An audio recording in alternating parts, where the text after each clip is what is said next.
Hi, everyone, and welcome to the Innovative Practice Showcase. I hope you've had a great day at Communicate. I know that I've been really inspired by all of the sessions that I've seen. Just as a quick intro, my name's Anna Woolman. I work as Science Communication and Engagement Specialist at the Environment Agency, which I took up in May.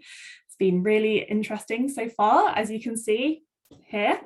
I work for the Chief Scientist Group within the Environment Agency. And essentially we have loads of leading scientists and academics and researchers who underpin all of the work that we do at the Environment Agency. You can follow the work that we do on our Twitter account at Chief Scion EA, which I can link in the chat if you're interested.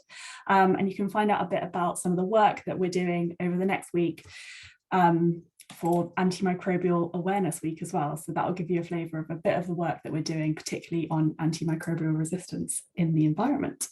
So I'm not here to talk about myself or the Environment Agency, but I'm here to help showcase some of the amazing work that's been going on in the science communication and engagement space. So what's going to happen is we're going to have 5 speakers sharing their work from across the world, international speakers. Over the next 45 minutes, they will take turns sharing the work that they do, and then they'll take 5 minutes after each talk for a Q&A. So what I'll invite you to do is in the Q&A section, once they're speaking, please share your questions and I will field them to the speakers at the end of their talk. Any questions that we don't get to, the speakers will reply directly to you. So hopefully all the questions will be answered at the end. So without further ado, I would really like to invite our first speakers to the stage, who are James Riley from the University of Birmingham and Alex Hall from McMaster University in Canada, with their project Climate Change is Not Funny. Take it away, everyone. Thanks, Anna. Hi, everyone. Let me share my slides. That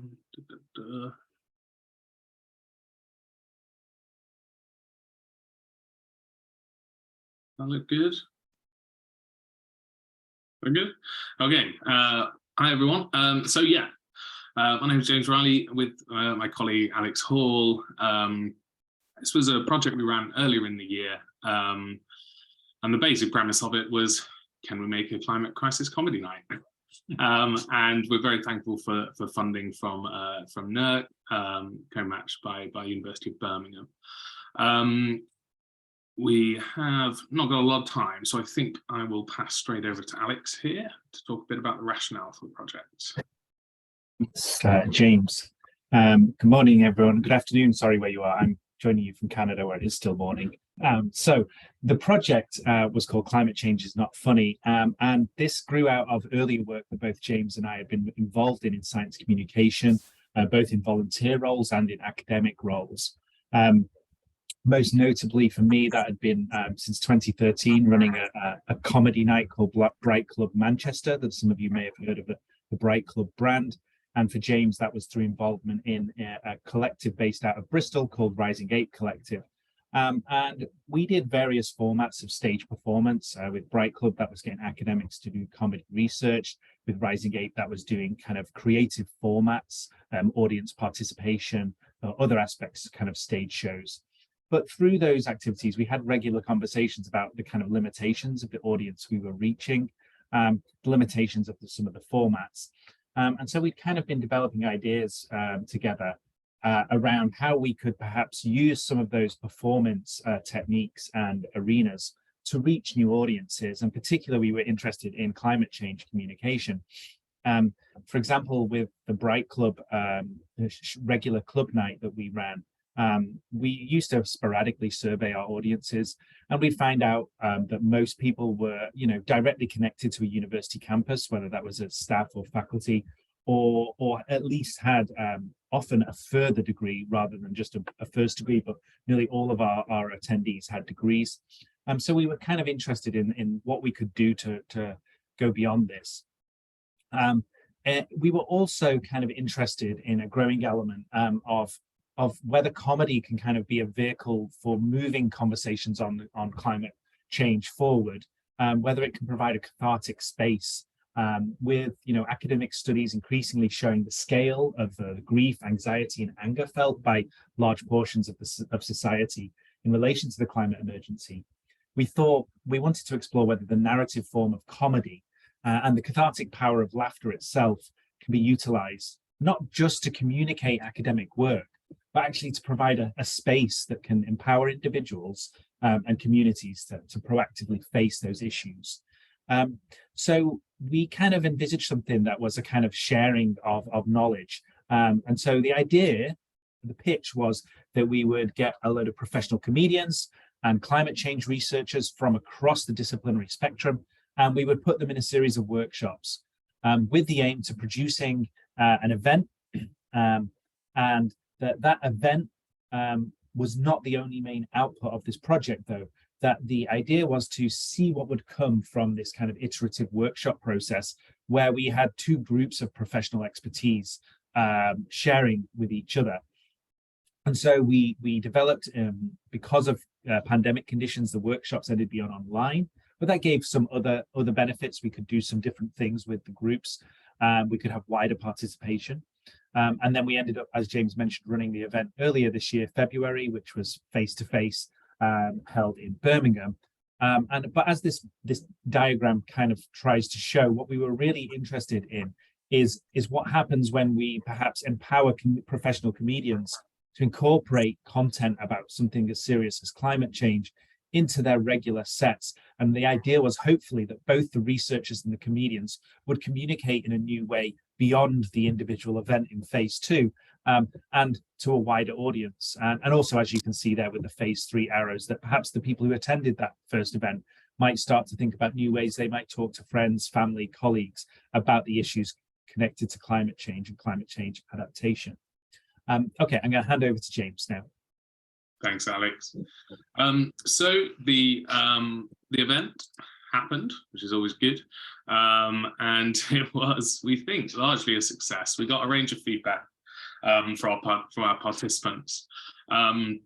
Specifically, I've kind of separated them out here by kind of the way we kind of theorized what the event was doing. And I know linear models of science communication are kind of poo-pooed, but this was more of a way through which we could think about how certain skills, knowledge, expertise, perspectives were being shared throughout the course of the projects and hopefully beyond. So we got a lot of good feedback, especially from the comedians. We've done follow-up questions with comedians too, to see how they've been getting on. It's now 8 months post-project.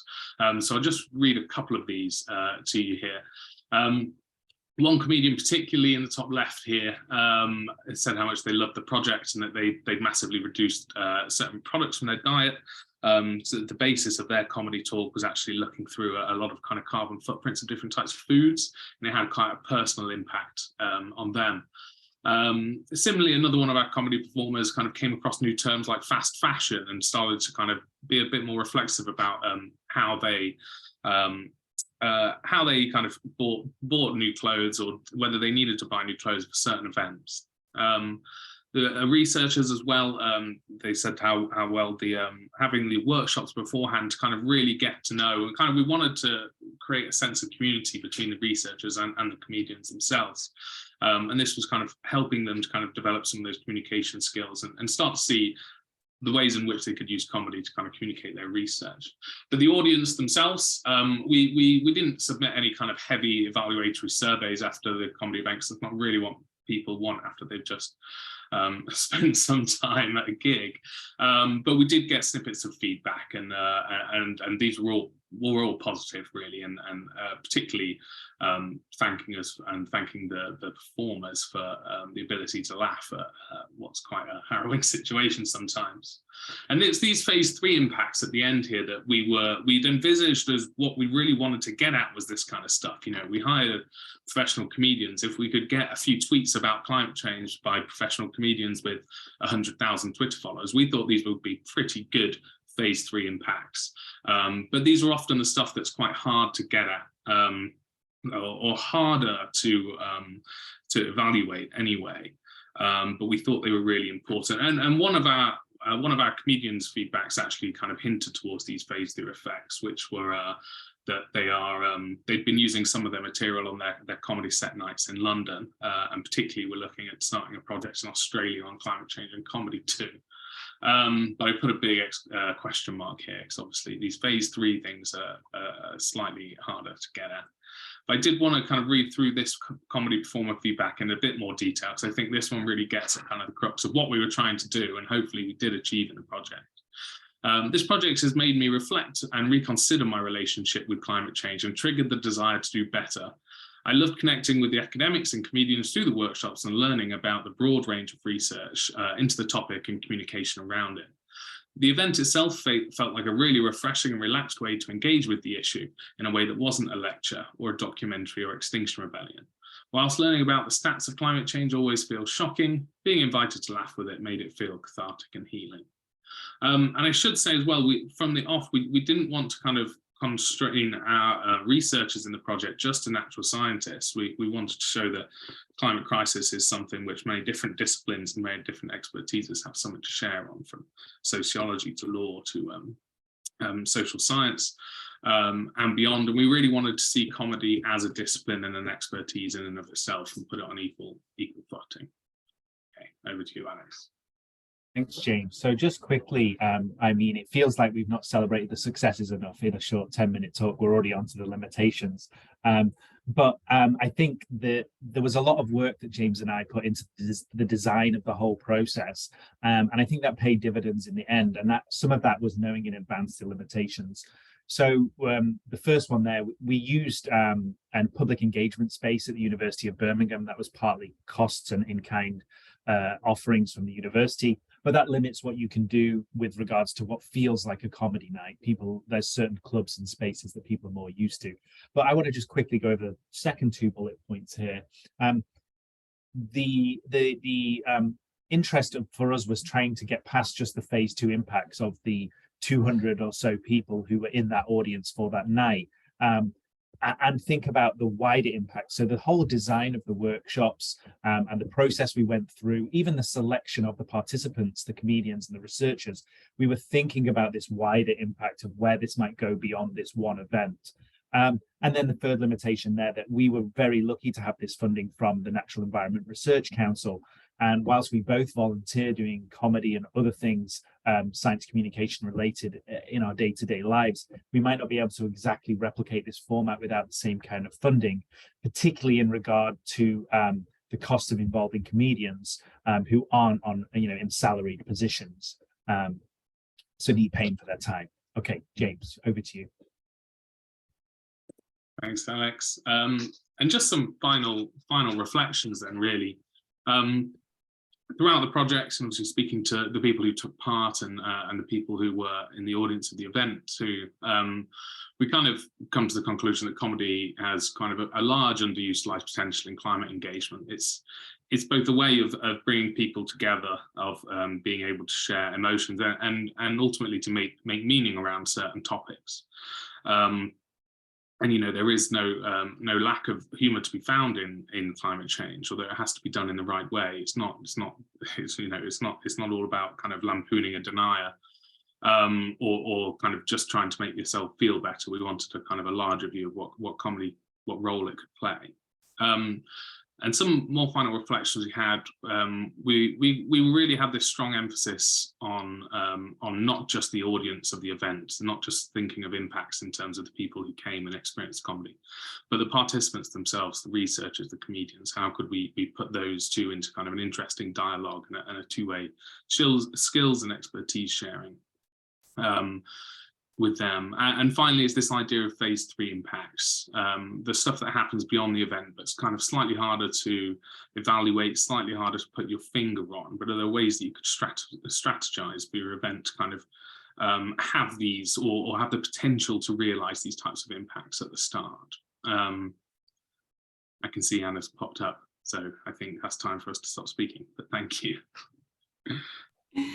Thanks both.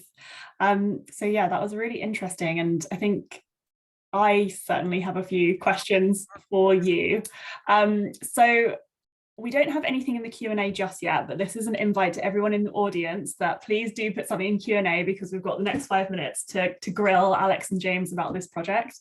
But I will kick things off. So at the start, you were talking about, I guess, that one-way method of science communication. And yeah, there's a lot of talk in science communication world that one way is like, you know, not a priority and it shouldn't be done kind of thing. But obviously there is a place for it. And in many ways, I actually don't necessarily feel that this project was a one-way method of science communication. It was, instead of the audience, which was, yeah, great to have them there.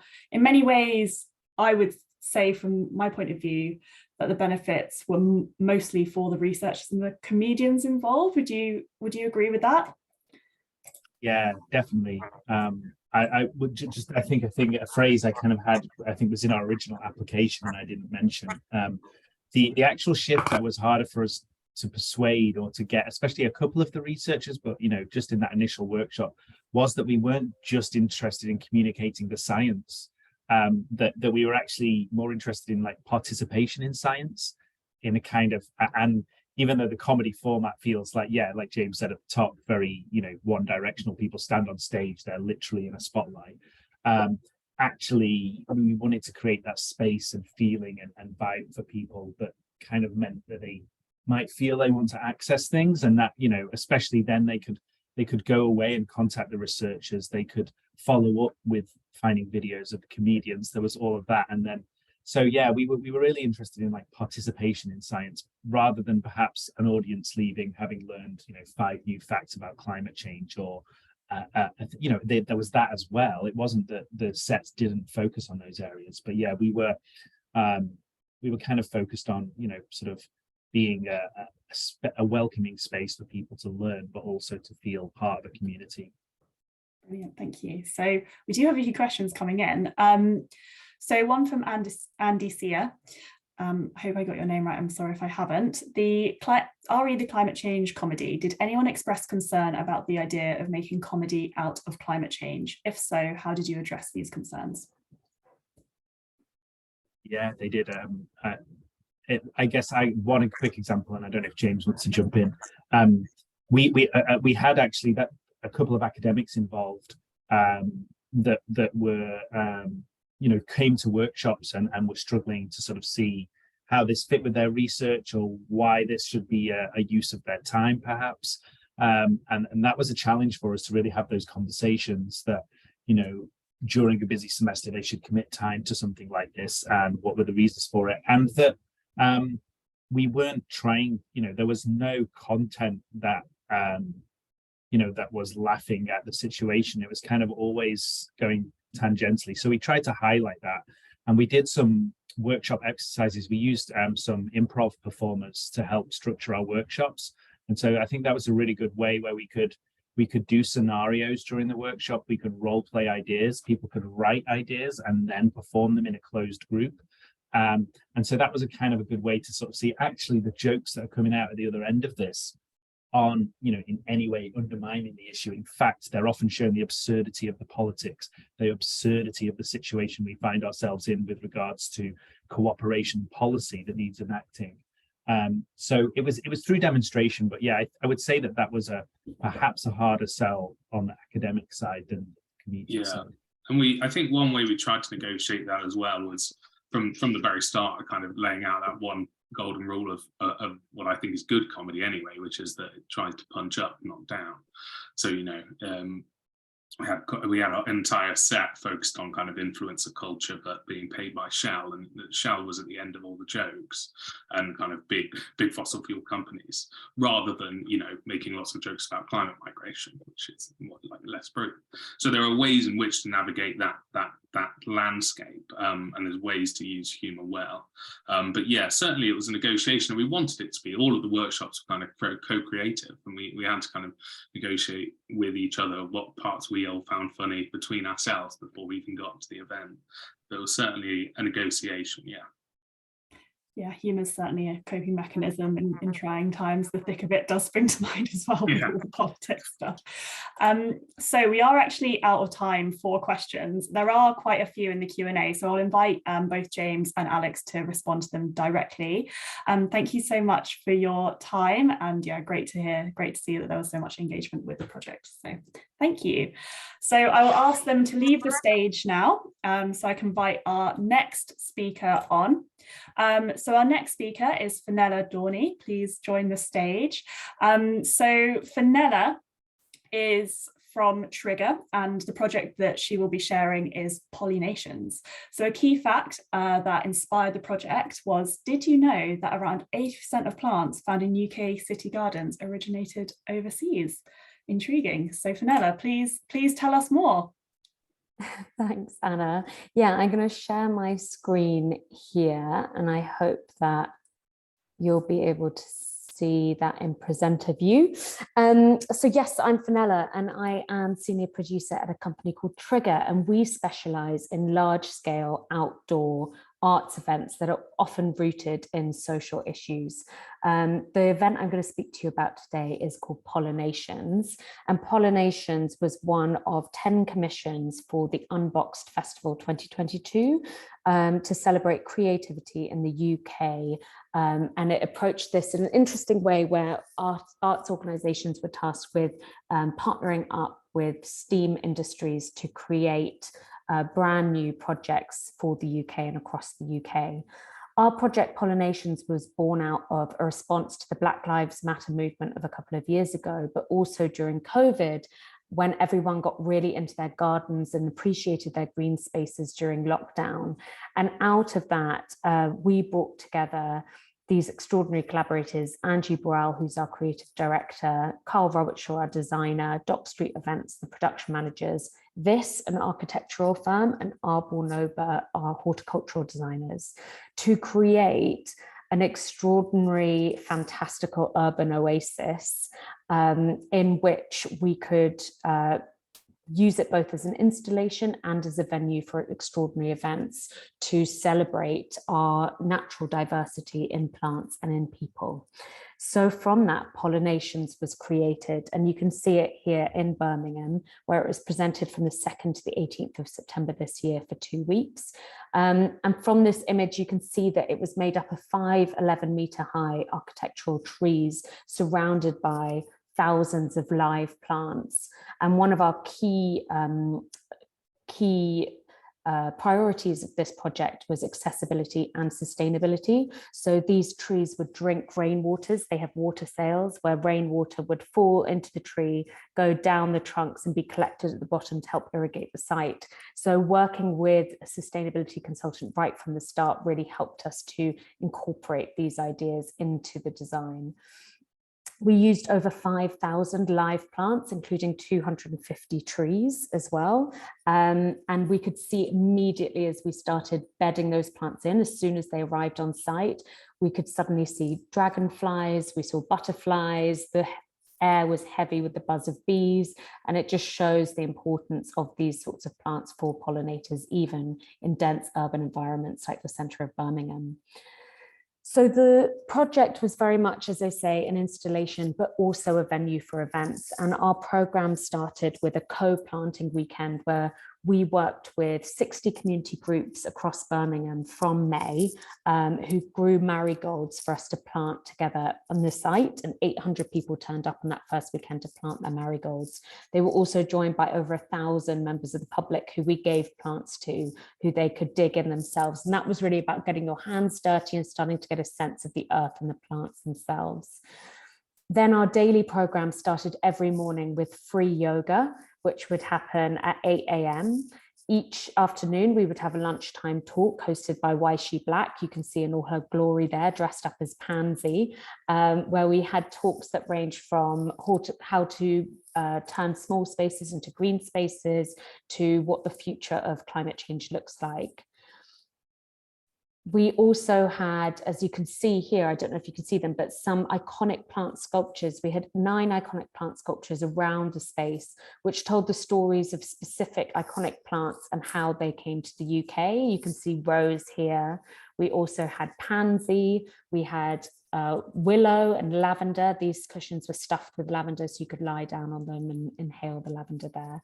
And we had commissioned 9 composers and poets to create material specifically for an audio tour that people could put on their headphones and walk around the installation and find out more about these iconic plants. One of our key iconic plants was also our fantastic and very popular tea tuk-tuk, which served free chai twice a day in partnership with Dishoom, and told the story of tea and how tea came to the UK via India, but originally from China. We also had a wonder sphere in the adjoining Chamberlain Square, where we hosted daily workshops with students and school groups, and lots of making and fabrication workshops as well. We were going to have, after our co-plant tour and our second weekend, a big build-in to this extraordinary collaborative program of events, including Holly, Mela, Carnival, lots of live music. Unfortunately, though, the Queen died right in the middle of our event, and what we did produce was a reduced event, and the space turned into a really important space for contemplation and togetherness over that time. We did have our walkabout performers come in, and you can see one here wearing these extraordinary costumes that we'd commissioned from drag costume makers as well as carnival costume makers. This one is Sweet Pea. And we also had Ivy, and they would walk through the site and engage people with the site. And then every evening we would have what we called the sunset shift, where the forest would come alive and the lights would come on in the trees. Amazing lighting design by a lighting designer called Matt Dorr, and extraordinary sound design by Tom Gibbons, who's an Olivier Award-winning sound designer. And each evening, the whole garden would fill with people who would come to watch the lights. And then at the end of the whole presentation, we gave all our plants away. All the plants were donated. We had over 3,000 plants given away to individual members of the public, as you can see here. And then the rest of the plants were donated out to Birmingham, to Regreen Birmingham, via our partnership with the council. And on top of all of that, what was really interesting, I think, was seeing how members of the public responded to the space. You know, people, as soon as they stepped into it, their step slowed down. They started to look around them. We had lots of people sitting in pairs, having long conversations with each other. People rarely took out their phones, and it really gave the sense of joy. And a friend of mine said when they visited, it felt like a snow day, where as you walked through the space, people were smiling at each other and enjoying each other and talking to each other. And as a producer myself, I've spent a lot of my career trying to facilitate spaces where you might turn to a stranger and have a conversation. And actually, we didn't need to facilitate that here. It happened quite naturally as a natural response to being in a beautiful environment that people felt had been created just for them. Within the garden, we also had a sensory garden as well. And as I said at the beginning, accessibility was such a key part of the project for us. So the sensory garden was a space that you could go in, you could touch the plants, you could tear the plants. We had rosemary, we had mint, we had verbena, we had lots of plants that would really enhance your senses as well. And then alongside the whole event, we also developed an app, and the app is still available now on the App Store. So please do go download it. It's called Pollinations, and it's a way that you can respond to emotionally led questions about yourself, where you can create your own plant and plant it in AR. And that's it. Thanks very much. Thank you so much, Fenella, and everyone is being amazing at keeping to time. We are ahead of schedule, so we do have a bit of extra time for a Q&A with Fenella. So as last time, any questions, please put them in the Q&A box and I will filter them on to her. It might take a while for a few people to filter in their questions. So again, I will kick it off. So this festival is incredible. I mean, it looks like it was incredible and a really special thing to be able to bring to Birmingham and the community around it. I mean, having previous experience with science festivals, it's rare that science festivals kind of have this level of funding to really give this level of like production value and just really inspire and inject it into like a certain area or city. How did it feel to be able to really realize some quite lofty ambitions in the context of a science and creativity arts festival? It was really great. We were in a really exciting position with the funding that we'd been awarded to really work with unbelievably talented people and problem solve some big problems, not just for us, but for the industry. So working with a sustainability consultant right from the beginning really made us think about how we could, at one point we redesigned the trees completely in order to be more sustainable. And we had some ideas at the beginning where they were going to have wind turbines at the top of them, and we were going to have solar panels. And actually through quite a lot of development work, we realized those things were actually greenwashing and weren't going to be worth putting together. So it was a really interesting thing for us, and we put together a big sustainability report on what our learnings were for that and what we felt might be interesting for the industry, wider industry, to look at and think about. For us, the objective of this project was really to open that conversation about natural diversity in plants and in people, but also about green spaces in cities. And what was a really wonderful thing was during the project, a petition was started by people in Birmingham to keep the event there permanently, which would have been amazing, but not possible, unfortunately, due to the multiple uses of Victoria Square. But it was really interesting being able to look at things like sustainability and accessibility really in a lot of depth, and move through the project, keeping those values at the forefront of our mind, and being able to, I think, do more within those areas than I've ever done on any project previously, which was really great. Yeah, it's amazing to hear that, again, from my experience of running a science festival. It's one of those things that we don't really give enough credit for how much extra additional work doing, kind of putting sustainability at the heart of a festival is, and it is so vitally important, but it does take more resource, and it's something that we do need to factor into planning. And it's great that you're able to workshop that, and if you can share the report that you had, then please do. Yeah, absolutely. Really great. So we do have a few other questions coming in now. So from Jack Bedford, was there any remaining legacy in Birmingham to keep some of the plants, sculptures and or benefits to the city centre, which kind of alludes what you were talking to? And are there any other plans for similar events elsewhere in the UK? Yes, so all of the plants were donated back into Birmingham to help regreen the city. And the plant giveaway on the last day was completely extraordinary. We had a queue going round the town hall. We were just giving away the plants to individuals.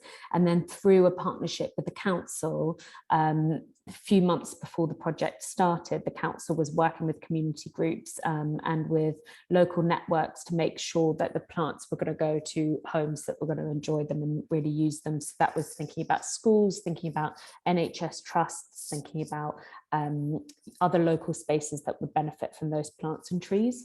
So all of that was all legacy. With regards to the 60 community groups that we worked with, for a lot of those people, it was their first time ever growing something from scratch. So we felt there was a real educational legacy there, in terms of leaving people with a feeling that they can do that in the future, and that it is a worthwhile group activity. Second part of your question, Anna. So the second part of the question was, is there similar events that are planned for the future? Yes, so at the moment we are in conversation with Bristol City Council to bring one of the trees to Bristol, which would be really, really exciting.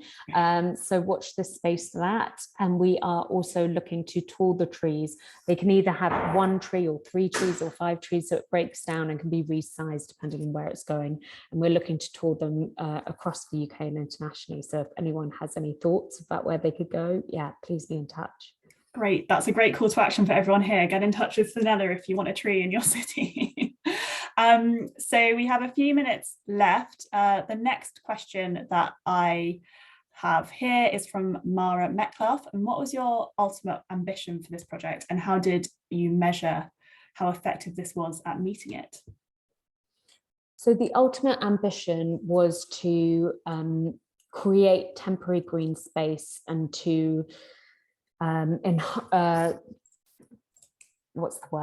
to create a conversation about green spaces in cities, and for people to think about the natural diversity of the UK and of our plants here and of our people here, and of how old that diversity is. It's not a recent thing. And I think it was really effective in spreading that awareness through the lunchtime talks, through our education packs, which were downloaded over 5,000 times online, and which went to schools all over the country.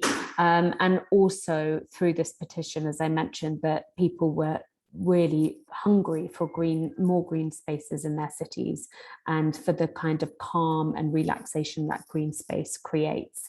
So it's always a difficult thing to measure when your objectives are raising awareness and creating space for ideas. But we feel like the really strong response from people, that even when we reduced our program and weren't offering as much as we were going to offer, the space was still thick with people every day. The footfall was really, really high, and we had over 150,000 visitors over 2 weeks. So it was really constant and really great. And I think in that way, it felt like a real success, that people were hungry for it and wanted to see more kind of work of this kind. Brilliant. Okay, well, that's a lovely note to end it on. There are a few more questions in the Q&A, so Fenella, I will again invite you to answer them directly. But thank you for all your questions. So Fenella, if you would kindly leave the stage now. Great, so thanks so much. Thank you. So we have 10 minutes left. So the next session is going to be a bit of a quick fire from Bristol Festival of Nature's and Communicate's very own Stu Payton from the Natural History Consortium, and Sam Langford from the Global Science Show. So they will be sharing their projects on EuroBioBlitz and the Global Science Show respectively. So take it away. Good afternoon, folks. I'm absolutely delighted to be here. I'm going to share my screen. Stu, give me a thumbs up if you can see it okay when it is up and good to go. Good to go. Perfect. I'm going to speak to you today about the European Research Showcase, which is a project that is running as part of Intersections, a large-scale public engagement project that started in 2021. It was a collaboration between a number of partners, including the Natural History Consortium and the University of St Andrews, and my project, the Global Science Show, which was an online science festival which started at the beginning of the pandemic, where we encouraged people to come together to showcase a little bit of science using social media, mainly Twitter, as well as running a European BioBlitz, which Stu is going to speak to you about in just a few minutes. So Intersections has an overall goal, which is to celebrate the diversity of research and researchers across Europe, and to unambiguously illustrate the relevance and application of research to daily life. Now, we're doing that in a couple of different ways, and one of them is the European Research Showcase, which is a 2-day extravaganza of incredible research content that's showcased across social media. Now, what that means is that we will be bringing together researchers who are from a variety of different disciplines. We're discipline agnostic. We might be speaking today about environmental themes, but this is a discipline agnostic event, so quite a lot of variation in what is being shown. We're looking for videos to be created by researchers all across Europe, as well as potentially including live streams and profiling individuals to showcase who they are, what they do, and why they're awesome. Now, this is going to be themed around life, land, place, and space, which we're hoping to be quite broad and allow people to think about the place that they're from, what's interesting about it, what's really good at the institution that they work at, and leaves it quite open for interpretation, allowing again for that discipline agnostic focus. Now, it will run currently across Twitter, Instagram, and TikTok. And now this might change, as Twitter might die in the next couple of days, next couple of weeks, next couple of months. But we're hoping for content that is less than 2 minutes long, that can be shared to multiple different social media platforms across 2 days in April. What's included in this is training on video production for research subjects, which will be led by myself, and that's all done online, so it can be accessed from anywhere. Assistance with video editing and mentoring and content production from me, as well as access to training content provided by the Berlin School of Public Engagement, who are creating incredible videos for us to touch on various aspects of public engagement and science communication. Now, the timeline for this, we are starting to sign up from next month and running till March 2023. We have training events in February of 2023. The access to training video content will come at that point as well. And then we have content creation support between February and April 2023, with the event happening over City Nature Challenge 2023 dates over the 28th and 29th of April. There's a second timeline because we're running this again in September 2023. So again, we'll start our sign up from May 2023 for that second cohort. Now, I realize it was a very, very brief and quick run through of what this event is about, but this is a great opportunity if anybody wants to get involved. If you want to ask any questions, please put them in the Q&A, or I will also pop my email address into the chat as well. That's as much as I'm going to say because we don't have very much time. I'm going to hand over to Stu. Nice one, Sam.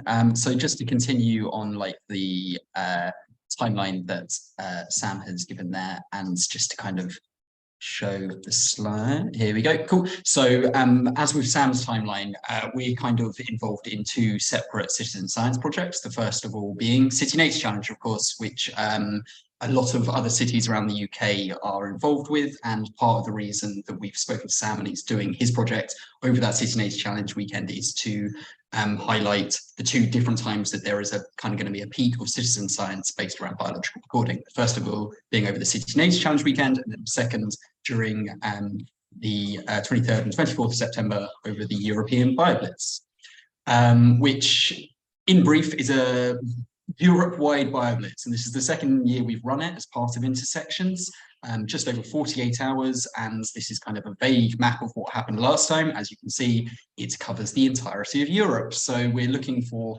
records to be made using iNaturalist, and at the same time we're going to be showcasing wildlife research through Sam's project, but also in the run-up we're kind of hoping to really show off those stories that shows why we need skipped a slide. Why these kind of biological records are so important for scientists and researchers all across Europe. And to support this, we'll be providing communications packs, community packs, school packs. So we're hoping to basically reach people in various different languages across the entire continent over those 2 days. If you want to get involved, obviously, myself and the team here at the Natural History Consortium are running Communicate, so you should have had plenty of email addresses sent through either through any of our teams, so do just get in touch if you're interested in either running a BioBlitz or know of somewhere around Europe who might be interested in running a BioBlitz or some kind of citizen science biological recording event over that time period. Thanks. Oh, Anna, you're on mute.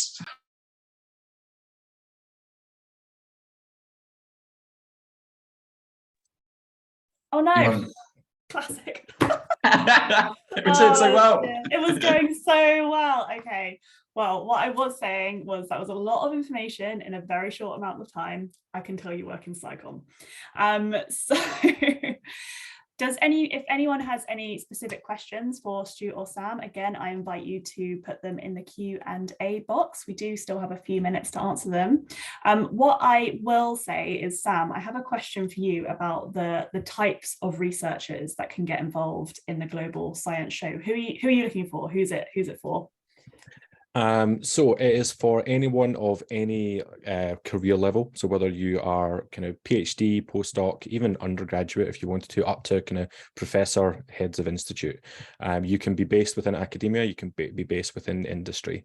And again, we're looking for people from all disciplines. So we're not just sticking to the sciences here, we're also very much hoping to include the arts and the humanities in the project. Brilliant, that's great. So is anyone, I'm just seeing if there's any Q&A. No? Oh, okay, here we go. We've got one from an anonymous attendee. What are your top tips for communicating about science in short form social media? Oh, how long have we got? So short form social media, if I'm thinking of something like kind of Twitter is where I'd be mainly thinking about that, is at all times with any sort of science communication that you're doing is who's your audience, who are you trying to speak to, what is the initial point that you must get across, and what is a very small amount of text. So what is the one thing that your audience needs to go away with? Also, how are you going to get that information in front of them? What hashtags are you going to use? Planning those things out in advance is absolutely key to make sure you get it in front of the right people and make it easily digestible for them. Brilliant. Stu, do you have anything to add to that? I don't, mainly because Sam is the expert, so I think Absolutely fair enough. And Stu, how can people get involved in the BioBlitz? Who is it for? So it's for everyone. Basically, it's kind of celebrating that there is that anyone can be a scientist really over those 2 days, and the interdisciplinary nature of the sciences, and that it's a big project that anyone across Europe can take part over that weekend in September 24th, 25th. So we're just really keen to hear from anyone in and across Europe. You know, obviously this is a UK conference, so we might have a bit more of a UK slant at the moment, but we're just really interested to get people out and biological recording. Brilliant. Well, we do at least know we have one person from Canada. Alex, I'm looking at you, so you have to get Canadians involved in this. All of Canada, that's on you. Okay, so we have reached the end of the session now. Again, I just wanted to thank all of our speakers who've shared some amazing projects, and I hopefully as everyone's as inspired as I am in the audience, and thank you again for the audience for some great questions. Hope you enjoy the rest of the conference and see you at another session soon.